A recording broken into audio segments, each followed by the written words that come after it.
ఒక ఎస్టీ మహిళని ఇష్టం వచ్చినట్టు మీరు వైజాగ్లో మీరు భూతంతా చేసేదానికి ఆమె పావులాగా వాడుకుంటారా? పాపం పాములాగా వాడుకుంటారా మా మనిషిని అని అడుగుతున్నా. బ్లాక్మెయిల్ చేస్తారా ఆమెని అని మేము అడుగుతున్నాం. ఈరోజు ఎవరు ఇరుక్కున్నారు? ఆ ఇద్దరు ఎస్టీలే కదా పాపం. ఆ మదన్ గారు ఆ శాంతి గారే కదా ఇరుక్కుంది. ఎవరు రోడ్డు మీదకి వచ్చారు? నువ్వు వచ్చావా? వాళ్ళిద్దరే రోడ్డు మీద ఉంటారు ఈరోజు. వాళ్ళిద్దరే రోడ్డు మీద ఉండి నవ్వుల పాలు అవుతున్నారు. నువ్వు చేసిన పాపాలకి ఒక కుటుంబం, ఇద్దరు ఆడపిల్లలు ఉండే కుటుంబాన్ని నాశనం చేసిన ఈ పొట్టి సారాయి గాడని కూడా నేను మీకు మనవి చేస్తాను. ఇంకొక విషయం, కొలంబియా సరే ఆడ పక్కన పెడతాం, అది కూడా బయటికి రావాలి. ఎవరితో వెళ్ళాడు కొలంబియాకి? ప్రెస్ మీట్ మొదలైంది. ఆయన ప్రభాకర్, ఏం ప్రభాకర్? ఆయన జూపిడి ప్రభాకర్, రాజ మార్తాండ శ్రీ శ్రీ శ్రీ పొట్టి సారాయి రెడ్డి అని ఆయన చెప్పడం, ఆయన తొక్కలో ఒక ఇంట్రడక్షన్ ఇవ్వడం, ఈయన వచ్చి అవతల కూర్చొని మాట్లాడడం. మేము అడిగేది ఒకటే, అడిగింది ఎవర్రా? ఒరే సాయి, ఒరే అని నేను ఎందుకు అంటున్నాను తెలుసా? నువ్వు ప్రెస్ మీద మాట్లాడిన భాష అదే భాష ఇప్పుడు వాడుతున్నా కాదురా రే సాయిగా. ఇప్పుడు నువ్వు మదన్ మోహన్ ఏమన్నాడు? ఆ తండ్రికి బిడ్డ నువ్వు అని ఆయన అన్నాడు ప్రెస్ మీట్. నేను అమ్లా. మేము ఎవరైనా తెలుగుదేశం పార్టీ వాళ్ళు ఎవరైనా దీంట్లో ఇన్వాల్వ్ అయ్యారా? ఇంకా నువ్వే చెప్పావు మా పార్టీ వాళ్ళు కూడా దీంట్లో ఉన్నారని. అంటే వైసీపీ పార్టీ నాయకులు విజయసాయి రెడ్డి మీద కుట్ర పందేరని విజయసాయి రెడ్డి చెప్తున్నాడు. అవునా కాదా? నేను చెప్పలా, విజయసాయి రెడ్డే చెప్పాడు. సరే, అది పక్కన పెడదాం. సాంబడు, టీవీ5 సాంబడు ఏరే మీ ఇంట్లో పనుడా? చొప్పు తెగద్దు నా ఎలా.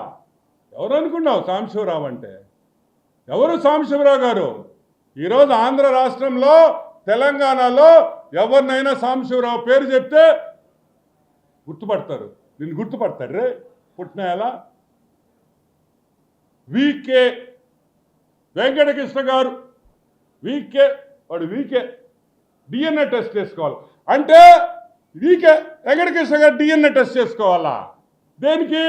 నువ్వు చేసిన పాపానికి వెంకటకృష్ణ ఏంద్రా డిఎన్ఏ టెస్ట్ చేసేది? లఫుట్నా ఎలా బుద్ధి ఉందిరే నీకా? డిఎన్ఏ టెస్ట్ నువ్వు చేసుకుంటావా వెంకటకృష్ణ చేసుకుంటాడా? అనొచ్చురా పాట.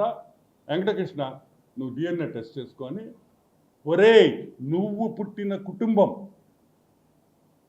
నెల్లూరులో మీ ముత్తాతలో తాతలో మర్డర్లు చేసి జైలుకి పోయిన కుటుంబం రా మీది. నువ్వేంద్రా నువ్వు ఊర్లో వాళ్ళ గురించి మాట్లాడేది, వేరే వాళ్ళ గురించి లఫుట్నాయాలా? ఆమాయన మీరు మాత్రం ఏమైనా జరిగినా మీరు ఏమైనా తిట్టచ్చు మమ్మల్ని. బ్రాహ్మణి గారిని తిట్టచ్చు, పురంధరేశ్వరి గారిని తిట్టచ్చు, నందమూరి ఫ్యామిలీలో ఎవరో చచ్చిపోతే నాకు పేరు గుర్తు రావట్లే, సర్వే నంబర్లు దొంగ సర్వే నంబర్లు వేసి తగువైందని మీరు గందరగోళం చేశారు. పింక్ డైమండ్ ఈడు పుట్టాడు. ఈ పుట్టిన ఏం చెప్పాడు తెలుసు? పింక్ డైమండా చంద్రబాబు నాయుడు బెడ్రూమ్లో ఉంది. ఈడు పోయి చూసాడు, బాత్రూములు గడిగి ఎదవా. ఏరా చంద్రబాబు నాయుడు ఇంట్లో బాత్రూములు గడుగుతుంటే నీకు పింక్ డైమండ్ కనిపించిందంటారా? లపోట్ అంటే నువ్వు మాత్రం ఏమైనా మాట్లాడచ్చు. ఈయనంట ట్విట్టర్లో రామోజీరావు గారిని, the late Ramoji Rao, the great man, ఈయన టార్చర్ చేశాడంట. ఒరే లఫుట్ గారిని ట్విట్టర్ ఎవడు చూస్తాడు రే? నువ్వు హిందీలో కూడా కొట్టేవు రే ట్వీట్లో. నీకు హిందీ వచ్చురే రాయడం. 10,000 ఇచ్చి ఎవడో ఒకటి చేత రాయించే విధవా నువ్వు. నీకు ట్విట్టర్ రాసేది కూడా రాదు, నీకు వచ్చు అసలు ఇంగ్లీష్ వచ్చు నీకా? చార్టర్డ్ అకౌంటెంట్, చెన్నైలో చార్టర్డ్ అకౌంటెంట్ వీడు. అక్కడ పోయి వీడు చదువుకునే రోజుల్లో వీడి చరిత్ర అడగండి, వాళ్ళు చెప్తారు. నాకు ఈరోజే పొద్దున్నే ఒకడు ఫోన్ చేశాడు చెన్నై నుంచి. అన్న ఆడుగుడు గోకేడు నా మనోడు అని. అరే విషయం లేదు కదా అన్న. అదేందనా బాగా గోకింది మాకు తెలుసు అన్నాడు. ఊరి నీ పాసుగా అంటే అప్పుడు విషయం ఉండటం ఇప్పుడు లేదేమో అని. అది కూడా గోక్యం. అది కూడా ఎందుకు ఇప్పుడు వాళ్ళ పేర్లు బయటపెట్టడం నాకు ఇష్టం లేదు, ఎందుకంటే ఒక మహిళ ఏదో ఆమె హ్యాపీగా ఉంది, మనం ఎందుకు పాపం వాళ్ళ జీవితాలు బాగుండాలని మనస్ఫూర్తిగా కోరుకుంటాం. ఇంకొక విషయం ఏంటంటే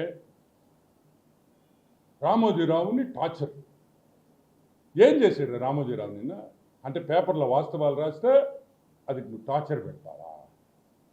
ఈరోజు అందరినీ ఒక క్వశ్చన్ అడుగుతున్నా. విజయ్ సాయి రెడ్డి, పొట్టి సారాయి రెడ్డి విషయం లేని సాయిగాడికి బెయిల్ రద్దు చేయాలి. ఎందుకంటే విజయ్ సాయి రెడ్డి బెయిల్లో ఉన్నాడు, అవునా కదా? ఈ రోజుకి బెయిలే కదా. ఒక బెయిల్లో ఉండే వ్యక్తి ఒక ప్రెస్ మీట్ పెట్టి డైరెక్ట్గా న్యూస్ ఛానల్స్ని, అదేవిధంగా మహాటీవీ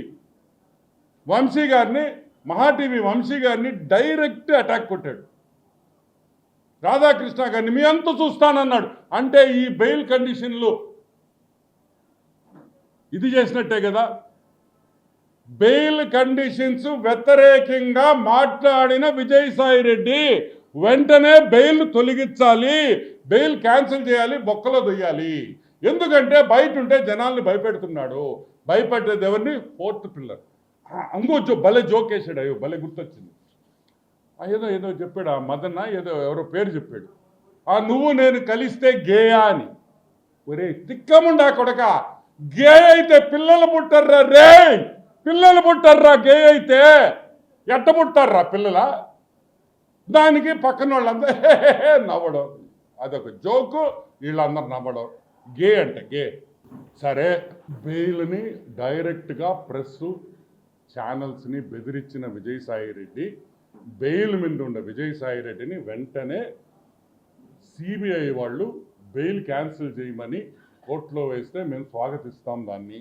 ఎందుకంటే ఇక్కడితో ఆగేది కాదు, ఇది పెద్దదై చిలికి గాలివాన్ అవుద్దని మనకు అందరికీ తెలుసు. Who is the father of the child అనేది కూడా బయటికి రావాలి డెఫినెట్గా. ఇంకొక విషయం,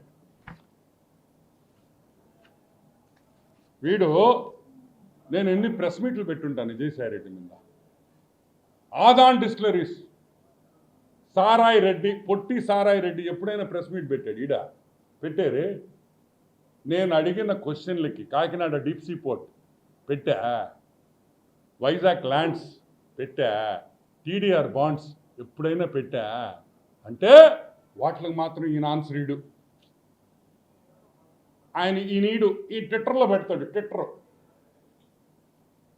అన్ని విషయాల్లో కూడా ఈరోజు వైజాగ్ దోపిడీ చేసింది విజయసాయి రెడ్డి అనేది అర్థమైపోయింది. 1,60,00,000 ఇచ్చిన ఒక మెంబర్ ఆఫ్ పార్లమెంట్, చెప్తుండింది ఒక సెంట్రల్ గవర్నమెంట్ ఎంప్లాయీ, ఒక మెంబర్ ఆఫ్ పార్లమెంటు 1,60,00,000 రూపాయలు ఒక సెంట్రల్ గవర్నమెంట్ ఎంప్లాయీకి ఇచ్చాడంటే అతను వెంటనే అరెస్ట్ చేయాలి, సిబిఐ ఎంక్వైరీ అడుగుతున్నాం. ఎందుకంటే it is a serious matter. ఒక పక్క మెంబర్ ఆఫ్ పార్లమెంట్ రాజ్యసభ, ఒక పక్క సెంట్రల్ గవర్నమెంట్ గ్రూప్ 1 ఆఫీసర్. ఒక గ్రూప్ 1 ఆఫీసర్కి 1,60,00,000 ఇచ్చాడని ఆ గ్రూప్ 1 ఆఫీసర్ ఒప్పుకున్న తర్వాత ఈరోజు విజయసాయి రెడ్డిని వెంటనే అరెస్ట్ చేసి సిబిఐ ఎంక్వైరీ చేసి మొత్తం ఒక 2 లాఠీతో 2 తగిలిచ్చేస్తే అన్ని విషయాలు బయటకు వస్తాయని